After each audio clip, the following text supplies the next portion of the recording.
Dave Gilbert, and I get to sit with two of the greatest minds in the world of UC. So today with me is Blair Pleasant and Phil Edholm, both representing BCStrategies. So we're here at the KazooCon, which has been a great conference so far. So I'd just like for you to kind of get into the beginner's mind. What is it that they're thinking? What would you want to tell somebody that's kind of new to this whole technology? What should they be looking for? What should they be aware of? Anything like that? So I think, starting out and looking at the industry today, there really are three key parts to communication. There's employee communications, there's customer communications, and there's application communications. Now, communication is driven by an application. I think today, the concept of UC, which was kind of for end user communications, really has become part of a much larger communications environment that really is changing how we do business. So I would encourage everyone to look at this not just for how can I get video conferencing, but rather how do these technologies change the way your business operates? And I think that's the real key. If you look at business today, a lot of IT technology impact has actually worked its way through the system. I mean, everybody does things pretty much the same way. The place where you can create real transformational value as an end user in your organization or as a channel partner or vendor is enabling people to transform their business by using communications to be more effective in business overall. And that includes the knowledge workers, the information workers, the service workers, the whole organization. So I would say start with what you're trying to accomplish and what your goals are. Understand your business challenges and what it is that you need to do to help improve worker productivity and to improve revenues, cut down on your sales process, whatever it is that you're trying to accomplish. So start from there. And don't be overwhelmed by the technology. There's a lot of technology out there. Some of it is really great. Some of it we're just in early stages. So don't think about the technology. Think about what you're trying to accomplish and then how these tools can be used to help you meet those goals. So whether it's trying to improve collaboration, so you might add some collaboration technologies, some conferencing technologies. If you have mobile workforce, think about how you can improve their productivity by giving them, some mobile capabilities. Video conferencing for mobile devices, having a UC app to help improve communications. So really think about what it is you're trying to accomplish, and then how the technologies can help you get there. So I think one of the coolest things about the technology is that we can use it to solve real business problems and make businesses far more productive than they are today by using all of these different technologies together to create a solution overall the ways in which a business communicates. So you just named off a whole bunch of those things, but what would you say are the top three things that a business should be looking at as they begin? We have to start with voice. Even though, people say voice is dead and voice is going away, we still have to start with voice. It still is the main way people are communicating.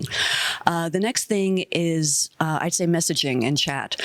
Instant messaging has been around for quite a while now, and it really is the way that people are communicating. And it has helped reduce the number of voice communications, but it's a great tool for inter and intra communications. Then the next thing would probably be some sort of collaboration, whether it's document sharing, screen sharing, video conferencing, web conferencing, audio conferencing, some sort of collaboration. And again, it's going to vary from company to company. Some people live on video. The only way they communicate now is with video communications. Other people hate video communications. So again, you have to think about, the way your people communicate. If you've got an older workforce, they might not like video. If you've got a younger workforce, they grew up with it, and that's what they're used to. So it's really going to vary from company to company, but I'd say that's what you start with. If you're talking about UC and you're talking about employee communications, and I think absolutely what Blair indicated is absolutely right. But you need to think beyond that. You need to think about what are we going to do for our employees to make them more effective, but then think about your customers too. How are we going to transform the customer experience? Customers are all about, making them more effective, first call resolution, reducing churn, and then finally applications. So most businesses today, the business process is instantiated in software. If you look at business processes, there are points where a defect occurs. Something doesn't happen. Someone needs to be involved. People need to get involved. Decisions need to be made about how to move the process forward. That's the point you have applications integrate with communications and bring in communications to make those decisions quickly, whether it's a notification or. So I think, again, if you look at each of these areas, it's deciding how do we change the business there. And if you kind of look at the traditional UC model, which is incredibly knowledge worker focused, which is only in North America 22% of the workforce, and it's very focused on collaboration tools for knowledge workers, whether it's Skype for Business or Cisco WebEx or Skype or Slack or whatever the system is you're using. It's focused to that small user community. The reality is that today communications can change your entire business, and instead of being about productivity, it can actually be about revenue and overall business cost. And that can have much greater impacts on the operation of the business than improving the productivity only of the knowledge workers in the company. So I would actually argue that what we used to call UC only addresses that one part of the market. It's really now about how do you address, and that's why business communications instead of UC is something we've chosen, because we felt UC became a bit too pejorative, because business communication incorporates those other areas where the major transformations are happening now. The first perspective, though, is, as Blair said, is really understand what are we trying to solve in our business. Right. So, we all deploy PSTN because our customers use phones and they want to call us. It's the common denominator in communications. But beyond that, what are you trying to accomplish? I mean, what are you trying to give your employees? Is it for productivity? Is it for mobility? What's the solution you're trying to do? And then once you do that, begin to understand what are the options you have there. And generally, then that applies to the vendor choices that you're going to make down the road. I do have to say, start with BCStrategies. One thing we're doing is trying to provide information to help people on a buyer's journey. So we have lots of different content based on where you are in that buyer's journey, because everyone's going to be starting somewhere different. So definitely BCStrategies.com. Also, there's so conferences, as Phil mentioned, are really important. So there's some great industry conferences, but then I would also say, based on your vertical, what vertical industry you're in, you might want to go to specific vertical industry conferences where you might learn about what some of your peers are doing, some of your peers and competitors, find out what they're doing and get some ideas from there. I think it's really great to hear from different types of service providers and what they're doing. Some of us we're so used to some of the real big guys, and here we're hearing from, maybe some companies that aren't as well known, but they're doing some really innovative things, and they're sharing, which is really wonderful. It's not just about, this is what I'm doing, but here's what I'm doing so it can help you. And this whole community is really great, and people are just, as I said, really smart, and they're doing some very creative things that kind of are going on in the background that maybe end users and customers aren't seeing. A lot of this is going on behind the scenes, but there's a lot of really good technology that we're going to be seeing coming forward. So as I said, go to bcstrategies.com. I write there pretty frequently. Also nojitter.com.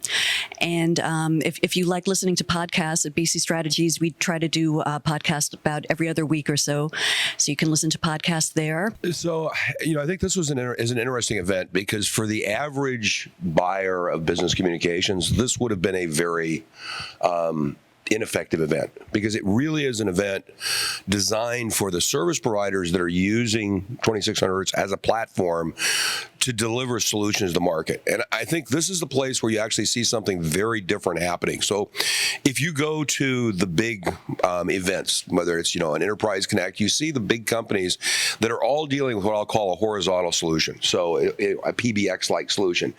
People have different functionality, but the basic function and the way it delivered is the same. And it's also very horizontal. In other words, the same solution applies regardless of what industry you're in. Okay.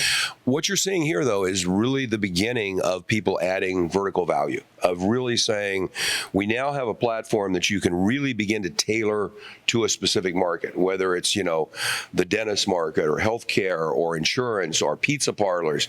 And you begin to have the conversation as a provider with the company about how they want to run their business. And I think that's something that the buyers out there need to begin to think about, which is traditionally what you do in this world is you look at the big vendors. I mean, we used to be Avaya and Nortel. Now it may be Cisco and Microsoft. You know, people are talking about Google and Amazon, all those big names. But if you're a business with a very specific vertical area, you may find it's much more effective to buy a small company that's really focused on delivering the functionality that enables you to transform your business, not to just buy a generic platform. So I think that's an interesting, the outcome of this kind of event is probably more impactful than the event itself, because the outcome really changes the way people buy things. In terms of where same as Blair, BCStrategies, no jitter. I also, if you go to pkeconsulting.com, there are a number of white papers there that really cover specific topics, whether it's video or how these things really work. So kind of a place to get some education. Fabulous. Well, I am honored to have spent some time with you over these last couple of days. So thank you for joining me this morning, and have safe travels on your way back. Thanks.